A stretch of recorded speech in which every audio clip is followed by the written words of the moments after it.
నమస్తే అండి. మీ డాక్టర్ కిషోర్ కుమార్. సహజంగా అంటే ఇప్పుడున్నటువంటి ప్రస్తుత కాలంలో డైవర్స్ కేసులు ఎక్కువగా పెరిగిపోతున్నాయి. వాళ్ళకుండేటటువంటి మనస్పర్ధలు, ఇగోలు ఒక కారణమైతే, ఈ యొక్క సెక్స్ సామర్థ్యం లేదు అని గాని, లేదా ఆవిడ సహకరించట్లేదని గాని, లేదా ఈ యొక్క అబ్బాయికి సెక్స్ సామర్థ్యం లేదని అన్న విషయాలు కూడా తెలుస్తోంది. దీనికి గల కారణం ఏంటి అనంటే, ఎప్పుడు ఈ విషయాలు అర్థం చేసుకోవాలి అనంటే, మనం అర్థం చేసుకునేటటువంటి విషయాలు కాదివి. అర్థమైందండి. అర్థం చేసుకోవాలంటే ఏం అర్థం చేసుకోవాలి? నువ్వు ఇవాళ ఆహ్, భోజనం పెట్టలేదు, బిర్యానీ కాదు, ఇవాళ పప్పన్నం తిందాము. అగ్రీ అవుతారు. భార్యాభర్తలకు ఒక అండర్‌స్టాండింగ్ ఉంటది. ఓకే. ఇవాళ మనకున్నటువంటి స్థాయిని ప్రకారం మనం నడుచుకుందాం. ఇవాళ టూ వీలరే కొనుక్కుందాం. కారు స్తోమత వచ్చినాక కొనుక్కుందాం. కారు కొనుక్కుందాం. వీటిలన్నిటిలో కాంప్రమైజ్ అవుతారు. కాకుండా ఈ యొక్క శారీరకమైనటువంటి ఆనందానికి, శారీరకంగా కోరుకునేటువంటి సంతృప్తికి ఆహ్, అడ్జస్ట్ అవ్వాలంటే పాపం చాలా కష్టమే. అది అమ్మాయి అవ్వనివ్వండి, అబ్బాయి అవ్వనివ్వండి. ఎప్పుడు వీళ్ళకి అవగాహన లేకపోవటం వల్ల, రెండోది ఎలా సెక్స్ సామర్థ్యాన్ని పెంచుకోవాలి అన్న విషయాల మీద వాళ్ళు ఒక అవగాహనకి రాకుండా విడాకుల దాకా వెళ్ళిపోతున్నారు. అంటే ఫ్యాక్టర్సు ఇది ఇది బయటపెట్టరు. ఈ యొక్క ఫ్యాక్టర్‌ని మ అమ్మకి, నాన్నకి చెప్పలేరు. వీడు చెప్పలేడు, తల్లిదండ్రులకి చెప్పలేడు. ఆ అమ్మాయి కూడా చెప్పలేదు. ఏం చెప్తారు? స్విగ్గీలో ఆర్డర్ చేయలేదో, లేకపోతే ఇంకొకటో ఏదో విషయాలు పెడుతూ ఉంటారు. అరే! ఇవి పెద్ద సమస్యలే కాదు కదా! ఈ అడ్వొకేట్స్ ఏమో నెత్తికొట్టుకుంటూ ఉంటారు. ఇదేంటి ఈ చిన్న సమస్యల కోసం వాళ్ళు డైవర్స్‌కి ఎందుకు అప్లై చేశారు అని.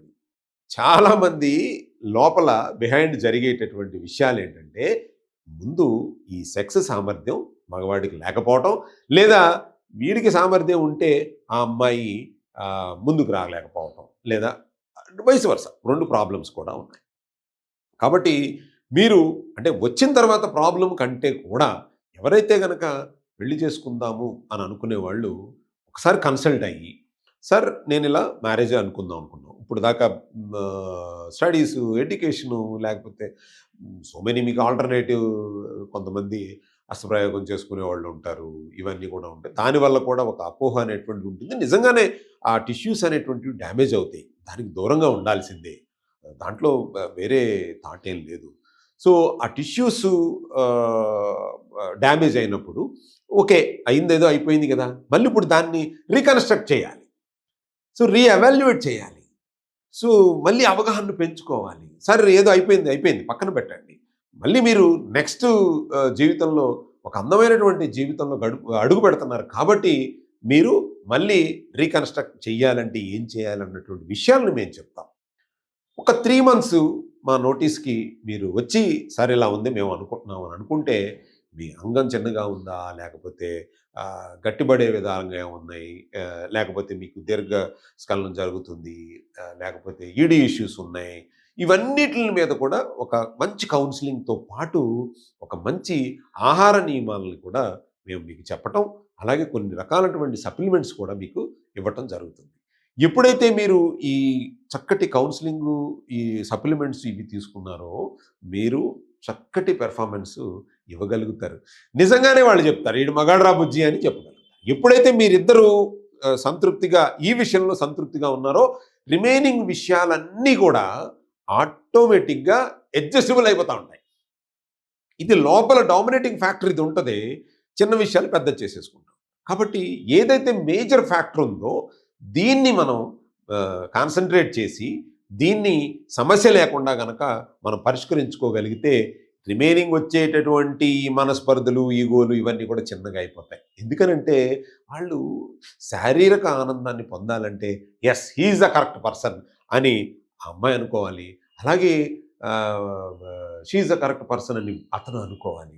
కాబట్టి ఆ యొక్క అందమైనటువంటి అనుభూతిని కావాలని ఎవ్వరూ పాడు చేసుకోరు. కాబట్టి దానికి దూరంగా ఉంటే ఇలాంటి విడాకుల సమస్యలనేటువంటివి వస్తూ ఉంటాయి. ఈ విడాకుల సమస్యలకు దూరంగా ఉండాలన్నా, లేదు అనంటే గనక ఈ కపుల్ కౌన్సెలింగ్ గనక చేసుకునే ముందు తప్పు ఏమీ లేదు. మీరు పెళ్లి చేసుకున్న కొత్తలో అయినా వచ్చి మాట్లాడొచ్చు. లేదా పెళ్లి చేసుకోవాలి అని అనుకుంటున్నాము, మీకున్నటువంటి సమస్యలు ఏమున్నాయి అనేది, ఏ విధమైన ఆహారం తీసుకోవాలి అన్న విషయాలను కూడా మీరు ముందే సంప్రదించొచ్చు. మీరు పెంచుకునే అవగాహన మీ యొక్క దాంపత్య జీవితాన్ని నిలబెడుతుంది. దాంపత్య జీవితంకి మీద ఒక అవగాహన వస్తుంది. సో, మనస్పర్ధలకి చోటు లేకుండా ఉంటాయి. కాబట్టి దయచేసి ఈ విషయాల గురించి విడాకుల దాకా వెళ్ళవలసిన అవసరం లేదు. ఇలాంటివి ఓపెన్‌గా డిస్కస్ చెయ్యలేము అని అనుకుంటే 10 మందితో నిజంగానే చెప్పలేము. కాకపోతే 4 గోడల మధ్య చెప్పొచ్చుగా. మన అనుకున్న వ్యక్తితో చెప్పొచ్చుగా. ఇప్పుడు ఒక ఫ్రెండ్‌తో చెప్పారు అని అనుకుందాం. వాడు బాగానే ఉన్నంత సేపు బాగానే ఉంటాడు.